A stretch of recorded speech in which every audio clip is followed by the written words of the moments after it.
Hello friends. English सीखने के लिए सबसे बेसिक चीज़ है टेंस का ज्ञान होना, क्योंकि सेंटेंस चाहे कितना भी बड़ा क्यों ना हो वो टेंस को ही फॉलो करता है। अगर आप टेंस अच्छी तरह जान गए तो सेंटेंस बनाकर आप अंग्रेजी बोल सकते हैं, लिख सकते हैं। हम बहुत ही बेसिक से टेंस स्टेप बाय स्टेप बताने जा रहे हैं। आप इन्हें देखिए और यकीनन आप अंग्रेजी सीख जाएंगे। तो आइए शुरू करते हैं टेंस। दोस्तों, टेंस मुख्यतः 3 प्रकार के होते हैं: प्रेजेंट टेंस, पास्ट टेंस और फ्यूचर टेंस। प्रेजेंट टेंस यानी वर्तमान काल, पास्ट टेंस यानी भूतकाल जो बीत गया, और फ्यूचर टेंस यानी भविष्यत काल यानी आने वाला। प्रेजेंट टेंस के भी 4 प्रकार होते हैं, पास्ट के भी 4 प्रकार के होते हैं और फ्यूचर के भी 4 प्रकार होते हैं। इस प्रकार कुल मिलाकर के 12 टेंस होते हैं। यानी 12 टेंस अगर हम सीख जाएंगे तो हम बेसिक इंग्लिश सीख सकते हैं। सबसे पहले आइए देखते हैं प्रेजेंट टेंस के प्रकार। जो प्रेजेंट टेंस 4 प्रकार के कौन कौन से होते हैं। पहला होता है प्रेजेंट इंडेफिनिट टेंस, इसको सिंपल प्रेजेंट टेंस भी कहते हैं। दूसरा हुआ प्रेजेंट इम्परफेक्ट टेंस, इसको प्रेजेंट कंटिन्यूअस टेंस भी बोलते हैं।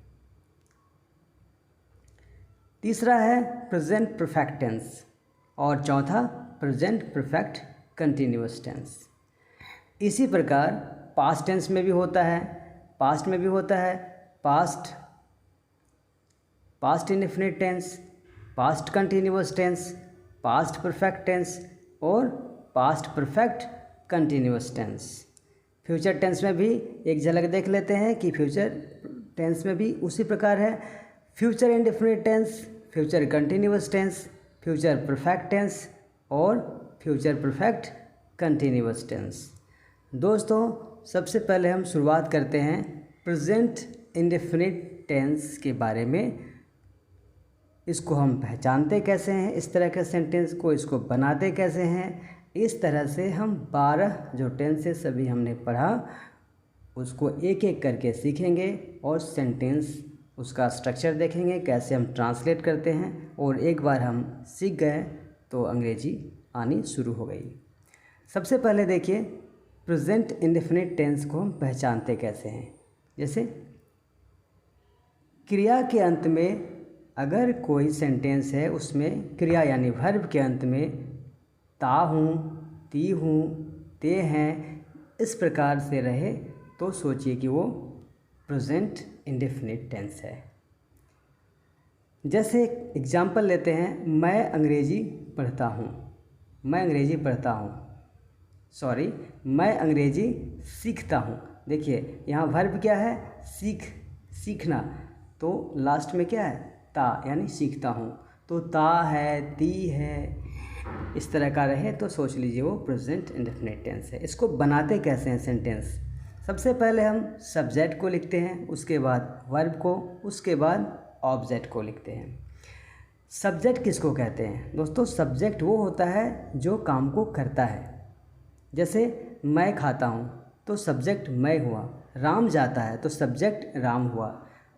वर्ब किसको बोलते हैं? वर्ब मीन्स जो एक्शन हो रहा है, यानी वर्ब को एक्शन वर्ड बोलते हैं। जैसे खाना, सोना, पढ़ना, ये सब वर्ब हुआ। ऑब्जेक्ट कर्म बोलते हैं इसको। जैसे मैं आम खाता हूँ तो मैं क्या खाता हूँ? आंसर क्या हो जाएगा? आम खाता हूँ, तो ऑब्जेक्ट हो जाएगा आम। इस प्रकार से हम इसको सब्जेक्ट, वर्ब और ऑब्जेक्ट को समझ गए। आगे देखिए, अब हम देखते हैं एक सेंटेंस है, मैं अंग्रेजी सीखता हूँ। इसको बनाएंगे कैसे? हमने पढ़ा था पहले सब्जेक्ट लिखेंगे, फिर वर्ब लिखेंगे, उसके बाद ऑब्जेक्ट लिखेंगे। तो यहाँ पर सब्जेक्ट हुआ, काम को कौन कर रहा है? आई यानी मैं। फिर आई सब्जेक्ट हो गया। वर्ब क्या है? सीखना, यानी उसके लिए वर्ड है लर्न। तो आई लर्न, क्या सीख रहे हैं? इंग्लिश। ऑब्जेक्ट है इंग्लिश। तो इस तरह से हम बनाएंगे, आई लर्न इंग्लिश मीन्स मैं अंग्रेजी सीखता हूँ। उसी प्रकार दूसरा सेंटेंस है, वह अंग्रेजी सीखता है। वह मीन्स उसको इंग्लिश में ही बोलते हैं, ये सब्जेक्ट हुआ। वर्ब हुआ लर्न यानी सीखना। He learns English. यहाँ पर दोनों में फ़र्क है। दोस्तों क्या फ़र्क है, यहाँ पर मैंने लिखा था लर्न और यहाँ लिखा लर्न्स, यानी यहाँ वर्ब के साथ एस लगा हुआ है और यहाँ एस नहीं लगा हुआ है। तो ऐसा क्यों है, देखते हैं आगे। नियम है कि थर्ड पर्सन के सिंगुलर नंबर के साथ वर्ब के साथ एस या ईएस जुड़ जाता है। यानी अगर कोई सेंटेंस है जिसमें जो कोई सब्जेक्ट है थर्ड पर्सन यदि है तो उसके वर्ब के साथ, यानी जैसे यहाँ लर्न के साथ एस और ईएस यानी एस जुड़ गया था, उस तरह वर्ब के साथ एस या ईएस जुड़ जाएगा। तो अब देखिए पर्सन किसको बोलते हैं, फर्स्ट पर्सन, किसको बोलते हैं सेकंड पर्सन और किसको बोलते हैं थर्ड पर्सन। सबसे पहले ये पर्सन है, ये सिंगुलर नंबर है और ये प्लूरल नंबर है।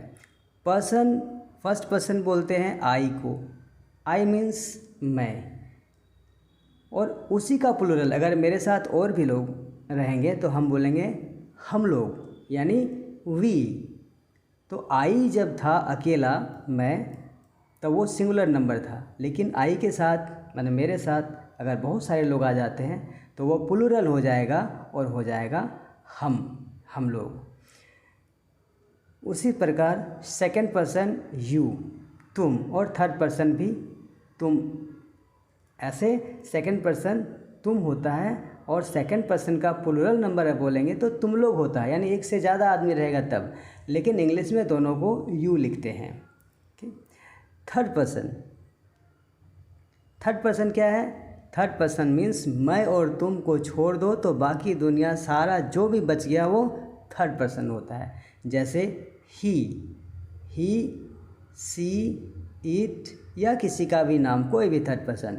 तो इसके साथ देखिए थर्ड पर्सन में यहाँ पर ही गोज़ लिखे, सी गोज़ है, इट गोज़ है, राम गोज़ है।